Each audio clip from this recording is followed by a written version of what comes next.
Normally we turn pondless into ponds, but this one was a pond. This one was a pond into a pondless. Whether it's a pond or a pondless.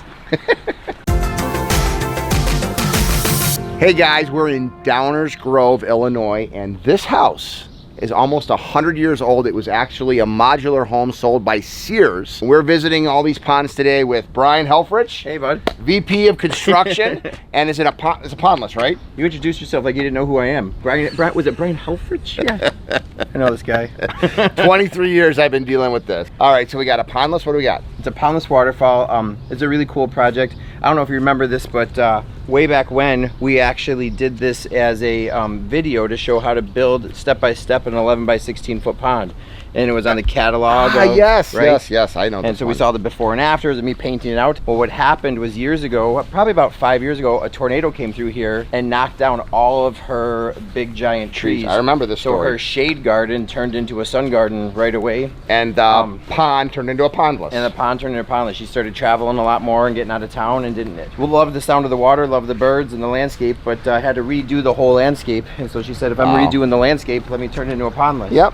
Normally we turn pondless into ponds, but this one was a pond. This one was a pond into a pondless.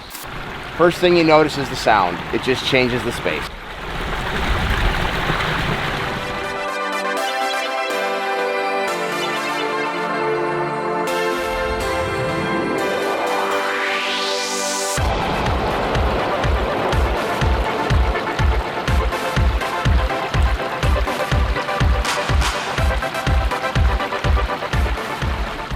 So what's nice is she's got grandkids that come in here and splash around. They love it, and they love playing in the waterfall. And I think what was fun is when we redesigned the new feature, it was still kind of the same concepts. Make sure you can see it from inside the house. They've got this great seating area. You can see, you know, the way she's decorated everything around here. She just lives up in here. Yep. Sits on the stairs sometimes, and then still has this small little patio so she can get close to the pond and enjoy it. And she can flip it on and off with a switch. So when she's out of town, she flips it off, and when she's in town, she flips it on. Yep. Perfect. And you can see how much the landscape changed, right? Now it's a full sun landscape compared to before where it was all hostas and different types of hydrangeas and stuff. Well, what's nice is that, you know, so here was a person who was younger, stayed home more, and they had a pond, and then when they got older and they wanted to, and the landscape changed, they made it into a pondless, but they're still water-loving people. And that's kind of what's so fun about this. Whether you have a pond, or you have a pondless, or you have a fountainscape, there's something for everybody, even when somebody's views and style changes. I think what's really important with the design of something like this is she actually has an enormous yard. I would call it a football field of a yard. It goes on and on and on. And one of the things, if you're going to build a smaller feature in a football-sized backyard, you have to give it a big, serious backdrop. And having those weeping Alaskan cedars really makes this space feel intimate and much bigger than it would if it was just big and open.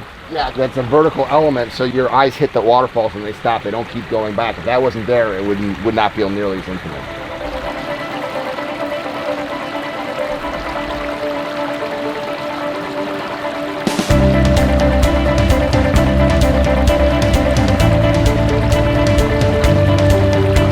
So what I think is so fantastic too about this is whether it's a pondless waterfall or a pond. I mean, she had a gorgeous pond here, and it fit the space perfectly. And it's not that she didn't love it; her lifestyle changed. So now she went to a pondless waterfall, and it fits the space for her. So you always say everybody wants a water feature; they just don't know it yet. Yep. And she's got both types. She had a pond for a while, and then a pondless for a while. Yep. And I love how it's so hidden. It just looks like it comes out of the plants there. It's just so neat. Good job, buddy.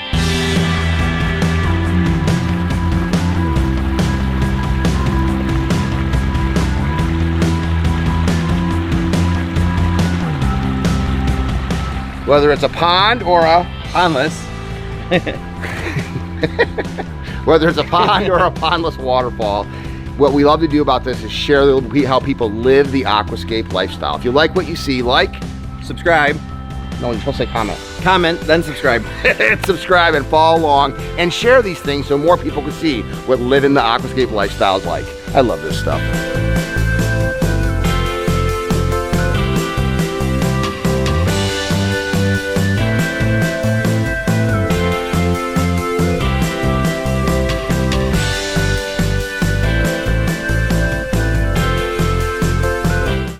This is exactly the type of Babbling Brook Creek I see up in the UP all the time. There you go. I heard you're a fisherman from the Upper Peninsula. You wanted to replicate that in your backyard, Yes, huh? absolutely. And did you Sound of accom- water makes me feel good. It's a sunny and hot day in Downers Grove, Illinois, and we are traveling around visiting cool, refreshing water features with Brian Helfrich, VP of Chicagoland Construction, and we are at Pondless, right? Another Pondless. All right, let's check it out. How old is it? This one we put in last year. You were? What's fun about just doing water features, we make a lot of relationships, and one of our relationships is with Tom with Rose Landscaping. So Tom brought us in to do this, so it was really his design and layout for the backyard. He just said, Brian, what kind of water feature would we do here?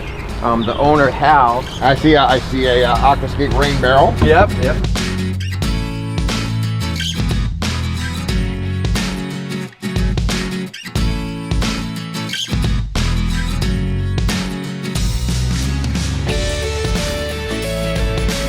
Their actual first experience with us was our Lyle store. We used to have that retail store on Ogden Avenue over there. Oh, So nice. They were familiar with us and said, absolutely, we'd love to have Aquascape come out and build us a water feature. Oh, I love it. I love it.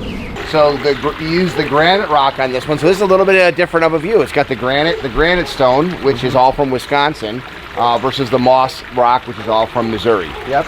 One of the neat things about this one too is we've got that remote control pump on here. So we've got that AquaSurge 2,000 to 4,000, where most people really want more water.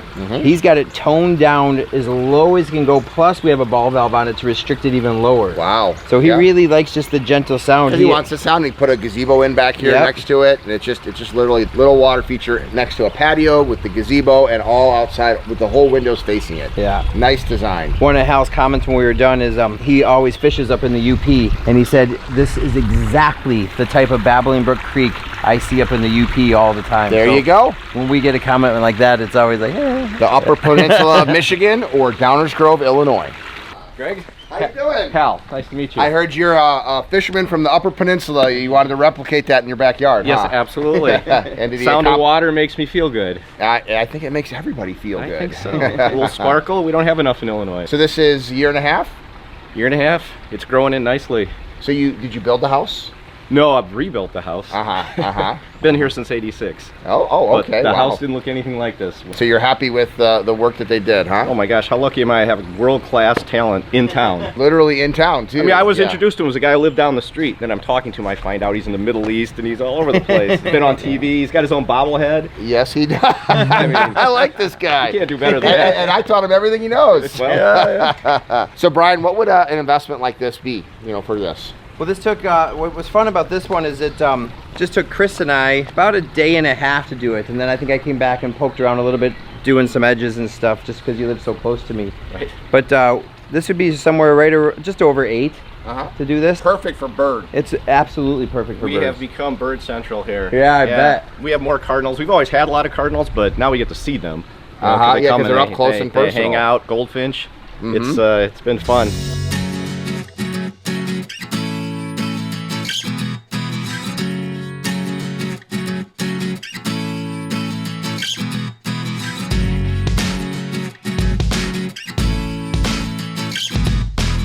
My wife works from home. Her office is that window. So she's looking right down on this all day.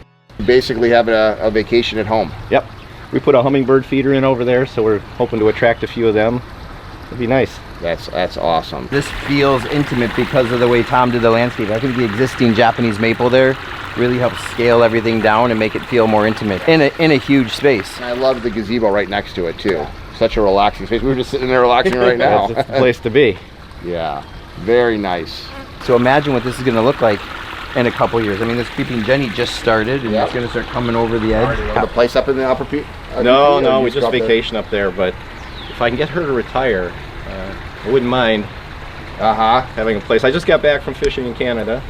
It was a good year for numbers, but I didn't set any personal records, so for me it was a down year. So fun for me to see because every water feature is completely unique. Here's a pondless waterfall done with granite because he wanted to mimic the places that he likes in the Upper Peninsula of Michigan, which comes with the granite rock. So you know what? This is what it's all about. Every water feature is a unique work of art, one-of-a-kind custom creation. The process to build it remains the same, but just completely changes the space with that water feature. If you like what you see, like, comment, subscribe, and share this stuff so other people could see how people are living the aquascape lifestyle.